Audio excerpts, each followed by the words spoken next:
రెండు automobile iconic Giants అయిన Nissan మరియు హోండా మెర్జ్ కాబోతున్నాయి. సో ఈ మాన్యుమెంటల్ మెర్జర్కి కారణం ఏంటి, ఇది దీంట్లో తెలుసుకుందాం. నిసాన్ అండ్ హోండా రెండు ఆటోమోటివ్ జైంట్స్ అండ్ వీళ్ళు ఫుల్ స్కేల్ మెర్జర్ని ఇప్పుడు తీసుకురావాలి అని అనుకుంటున్నారు. ఏదైతే మార్చ్లో చిన్న సాఫ్ట్వేర్ అండ్ ఎలక్ట్రిఫికేషన్ యొక్క డీల్తో మొదలైందో ఇప్పుడు ఫుల్ స్కేల్ మెర్జర్గా మారింది. అండ్ దీంట్లో వాళ్ళ షేర్డ్ అంబిషన్ కూడా ఉంది. ఏంటి అంటే carbon neutral future with safer roads. So మనం ఎలక్ట్రిఫికేషన్ వైపుకి చాలా ఎక్కువగా ఫాస్ట్గా పరిగెడుతున్నాం. ఆటోమోటివ్ వరల్డ్ చాలా ఫాస్ట్గా గ్యాసోలిన్ నుంచి ఎలక్ట్రిఫికేషన్కి ఒక రేంజ్ స్పీడ్లో వెళ్తుంది. అలాగే కస్టమర్స్ కూడా ఈవీని మరియు ఆటోనమస్ డ్రైవింగ్ని చాలా ఎక్కువగా ఫేవర్ చేస్తున్నారు. అండ్ హోండా అండ్ నిసాన్ వాళ్ళే ఒక ట్రికీ స్పాట్లో ఇరుక్కున్నారు. ఏంటి అంటే ఈ రెండు కంపెనీస్ కూడా టెస్లా మరియు BYD వెనకాల పడిపోయాయి. అలాగే ఈవీ ఏదైతే రీసెర్చ్ చేయాలో ప్రొడక్షన్ అండ్ ఇన్ఫ్రాస్ట్రక్చర్కి బిలియన్స్ ఆఫ్ ద డాలర్స్ ఖర్చు పెట్టాల్సి ఉంటుంది. కానీ వీళ్ళ సేల్స్ మాత్రం చాలా ఎక్కువగా తగ్గాయి. అలాగే హై కాస్ట్లో లిమిటెడ్ ఛార్జింగ్ నెట్వర్క్స్ వల్ల వీళ్ళిద్దరికీ ఉన్నవి స్ట్రగుల్ అవుతూ ఉన్నారు. మరొక వైపు వీళ్ళ హైబ్రిడ్స్ అండ్ గ్యాసోలిన్ వెహికల్స్ ఏవైతే ఉన్నాయో ఇప్పటికి కూడా ఈ కంపెనీకి ప్రాఫిట్కి తీసుకొని వస్తున్నాయి. కానీ అవిటికి కంటిన్యూడ్ ఇన్వెస్ట్మెంట్ కావాలి.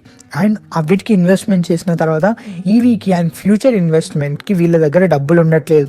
ఇది ఫైనాన్షియల్గా వాళ్ళకి కరెక్ట్ కాదు. సో అందుకని ఈ మెర్జర్ ఒక లైఫ్ లైనే ఇస్తుంది. ఇది కాకుండా ఈ రెండు కంపెనీలు చైనాలో చాలా ఎక్కువగా లాస్ అవుతున్నాయి. ఈ రెండు కంపెనీలకు కూడా one of the world's largest market అయిన చైనాలో మంచి మార్కెట్ షేర్ ఉండేది. కానీ ఇప్పుడు BYD, నియో, ఎక్స్పెంగ్ మరియు టెస్లా అన్ని కంపెనీలు చైనాని చాలా ఎక్కువగా డామినేట్ చేస్తున్నాయి. సో దీనివల్ల ఈ రెండు కంపెనీల సేల్స్ చాలా ఎక్కువగా డిక్లైన్ అయ్యాయి.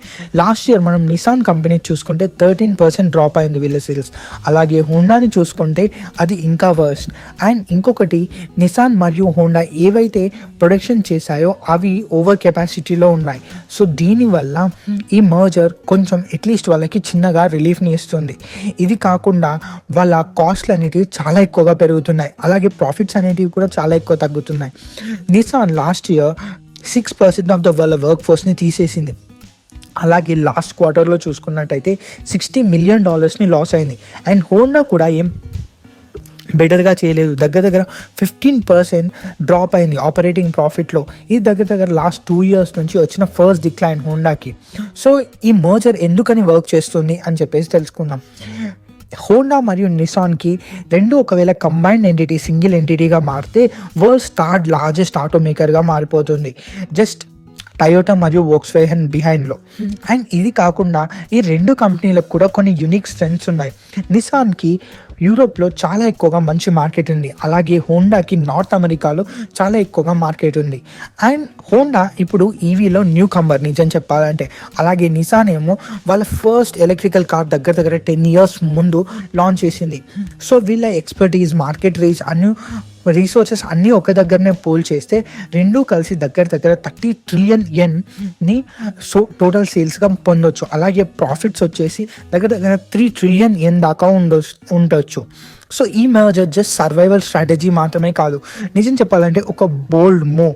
అండ్ రోడ్ ముందు చూసుకున్నట్లయితే చాలా ఛాలెంజెస్ ఉన్నాయి నిసాన్ మరియు హోండాకి. కానీ కాకపోతే ఇది ఒక విధంగా ఒక పవర్ మూవ్ అన్నట్టు ఈ రెండు కంపెనీలకు కూడా వాటి మార్కెట్ డామినెన్స్ని ఉంచుకోవడానికి ప్లస్ వాళ్ళ సర్వైవల్ స్ట్రాటజీ గురించి. థ్యాంక్ యూ వెరీ మచ్ ఈ వీడియోని చివరికి చూసినందుకు.